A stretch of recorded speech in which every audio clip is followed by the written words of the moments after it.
Hey friends. Oh my gosh, it's been a couple weeks since I've gone live in the group. I'm really excited to chat with you guys today, and I'm going to talk about tips for photographing Catholic ceremonies today because I noticed that Jen had posted in the group and had some questions about an upcoming wedding that she has. So I thought this would probably be beneficial for everybody. So I'm going to run through a few things about photographing Catholic ceremonies, particularly the restrictions that you sometimes have inside of the church, but also some things to look for, especially if you are photographing a full mass. So some things to keep in mind. I know that Jen had mentioned in her post that she had questions about how to get great photos with some of the restrictions with the pews and being able to move around. So the first thing that I'm going to say when it comes to photographing Catholic ceremonies, it's always best if you can have a second photographer, just because the churches really don't love it when photographers are moving around a whole lot. So there typically are restrictions on where exactly you can be during the ceremony, during the processional, during the recessional.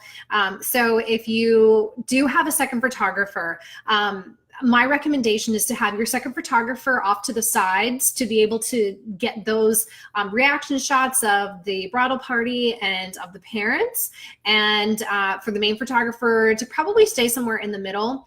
So I'll tell you, when I'm photographing Catholic weddings, which I do them often, I will, number one, tell you they're beautiful. I love photographing inside of Catholic churches because typically they're, large and ornate and beautiful, and you can just really get some great shots. But it does pose some challenges when thinking about what the restrictions are, and then also lighting. So typically with Catholic churches, flash is not allowed during the ceremony, depending on the church. So sometimes you can speak with the coordinators or even the priest ahead of time and get permission to photograph with flash. There's only ever been one wedding that I photographed that was Catholic that I was allowed to use flash during the ceremony, and that is because it was a very dark church. So definitely make sure that you're comfortable with the settings on your camera when doing a Catholic ceremony, because most likely you're not going to be able to use flash for the ceremony itself, but you should be able to use flash for the processional and the recessional. So when I'm photographing Catholic ceremonies, I will definitely have my ISO set pretty high and then be as wide open on my aperture as I possibly can, because again, I'm not going to be able to use flash during those ceremonies. So some things that you can do to prepare for a Catholic ceremony ahead of time is, number one, check out the website for the church. Typically, they will have photography restrictions on the website. And each church is different, but pretty much a standard rule of thumb when it comes to Catholic ceremonies is, number one, they don't want you being a distraction during the ceremony. So you need to stand back as far as the last row. You can't typically go much forward than that during the ceremony itself. In some churches, depending on how large they are, even during the processional, you have to stand back that far. Some Catholic churches will allow you to be in the front, off to the side as the processional is happening, when the bride's walking down the aisle. That's typically where I try to stand, unless there are restrictions that I have to be in the back.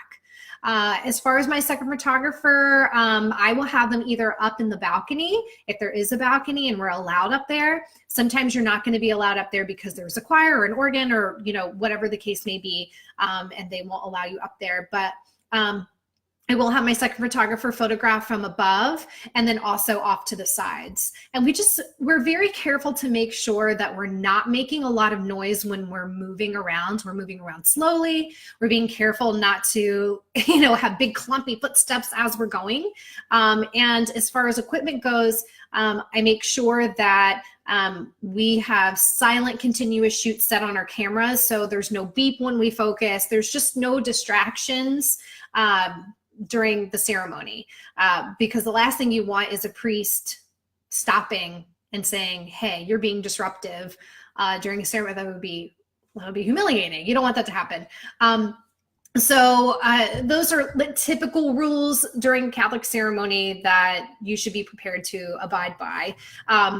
It's good to have a conversation with a coordinator ahead of time. So call the church, see if you can chat with a coordinator. If you're not able to get in touch with anyone, I will tell you there will 100% be a coordinator there the day of. So plan to get there a little bit early to chat with them ahead of time. They are probably, even if you've already had a conversation with them, they're going to find you and pull you to the side and make sure that they tell you what the restrictions are in that particular church.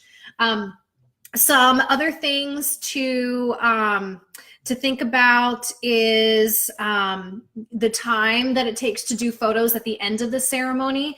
Make sure that you're moving quickly because typically with Catholic ceremonies, they schedule weddings, multiple weddings during the day. So your couple may not be the last wedding of the day and they're going to have another wedding coming right in. Or sometimes they have mass that is scheduled after the ceremony. So make sure that you are very organized with your photos. Make sure that you have somebody that's helping you to get families moving while you're taking those photos, and that you have a list of people ready when you get there. So you can be checking them off and moving through them really quickly because typically you're going to have limited time. I would say the maximum amount of time that you're probably going to have for family formals after the ceremony is 30 minutes max. I've seen it as little as 15 minutes. And I did have a situation once where the priest thought that I wasn't moving fast enough and was not very kind. So just make sure that you are moving as quickly as possible and getting people through that line so everybody can go off and enjoy cocktail hour and you can take the bride and groom and take the rest of the photos that you need. A couple of things to be looking out for during a full Catholic Mass that you're going to want to photograph is typically communion. So there's going to be representatives during the ceremony that are going to be getting up and carrying forth the items that are needed for communion. So that's something that you definitely want to photograph. If you see those items sitting off to the side beforehand, you're going to want to photograph those. And then also there is a part during the ceremony, it's typically somewhere in the middle, where the couple is asked to, and I can't remember off the top of my head exactly how it's worded because it's different for every ceremony, but it's like a showing of peace. So this may be the moment where your couple actually has their first kiss. So it's typically like a quick little kiss, and then they will go off to their family and friends and offer signs of peace, which is just like a hug and a handshake. So those are things that you're going to want to photograph as well. Sometimes with Catholic ceremonies, there is not a first kiss after that. Most of the time there is a kiss at the end of the ceremony, but sometimes there's not. So definitely keep your ears open for that somewhere in the middle of the ceremony. It's I can't remember it's exactly like before the communion or after, but it is definitely something that's coming during the ceremony that you're going to want to try to photograph if you can.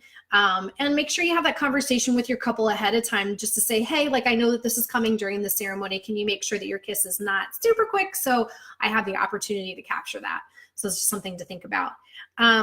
And that's basically it, guys. Really, it's just all about communication, being respectful, making sure that you're prepared and that you're really super comfortable with your camera settings ahead of time. But Catholic weddings are one of my absolute favorite things to photograph. So you're guaranteed to have a gorgeous ceremony and plenty of time to get lots of photos because those masses last anywhere from 45 minutes to an hour and 15 minutes. So you definitely have lots of opportunities to get beautiful photos. So anyway, if you ever have any questions, you can always reach out to me. You can post in the group or shoot me a message.